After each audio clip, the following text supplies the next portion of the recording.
ein cyngor ar gyfer diwrnod canlyniadau lefel A Glirio'r. I ddechrau, gwnewch yn siŵr eich bod wedi diweddaru'ch manylion ar wefan tracio UCAS. Bydd y Prifysgolion ac UCAS angen y wybodaeth hon i gysylltu â chi. Gwnewch yn siŵr eich bod ar gael ar ddiwrnod y canlyniadau, oherwydd efallai y bydd y Prifysgolion eisiau siarad â chi. Mae hefyd yn syniad da ymchwilio i brifysgolion a chyrsiau eraill o flaen llaw, gan gynnwys eu rhifau ffôn. Pan fa'r amser, os byddwch chi eisiau newid eich prifysgol, bydd gennych restr o ddewisiadau'n barod. Ar ddiwrnod y canlyniadau, eich cam cyntaf yw nôl canlyniadau'r aroliadau ac yna mewn gofnodi i tracio UCAS. Bydd tracio UCAS yn rhoi gwybod i chi a ydych chi wedi cael eich derbyn yn eich dewis cadarn neu eich dewis wrth gefn. Os ydych chi wedi cael lle, bydd y brifysgol yn cysylltu â chi i ddweud wrthych beth i'w wneud nesaf.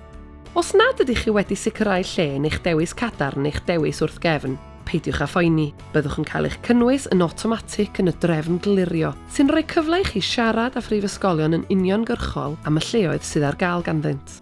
Os oes gennych chi restr o ddewisiadau eraill yn barod, byddwch yn gwybod ble i ddechrau. Fel arall, edrychwch ar wefan UCAS a gwefannau'r prifysgolion eu hunain i gael gwybodaeth. Os ydych chi wedi gwneud yn well na'r disgwyl ac wedi bodloni a rhagori ar ofynion eich dewis cadarn, efallai eich bod yn gymwys am addasu. Mae'r cynllun hwn yn eich galluogi i chwilio am gyrsiau mewn sefydliad arall wrth gadw eich lle presennol. Yn ystod y broses glirio ac addasu, mae hi bob amser yn well ffonio nag e-bostio. Gallwch gael ateb yn bersonol ac yn llawer cyflymach. Ffoniwch linell gymorth y brifysgol a gofynnwch oes ganddynt leoedd ar gael ar y cwrs neu'r cyrsiau sydd o ddiddordeb i chi. Byddant yn gofyn i chi am eich rhif adnabod UCAS a'r graddau a gawsoch cyn y gallant eich ystyried.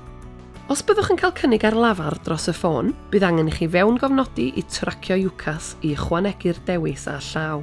Ar ôl hynny byddwch wedi cofrestru. Felly i'ch atgoffa, ymchwiliwch i ddewisiadau eraill a'i manylion cyswllt, cadwch lygaid ar tracio UCAS, ac os na chawsoch y graddau angenrheidiol, ffoniwch linellau cymorth Glirio'r Prifysgolion i holi am leoedd. Pob dymuniad da gyda'ch canlyniadau gan bawb ohonom ym Mhrifysgol Aberystwyth.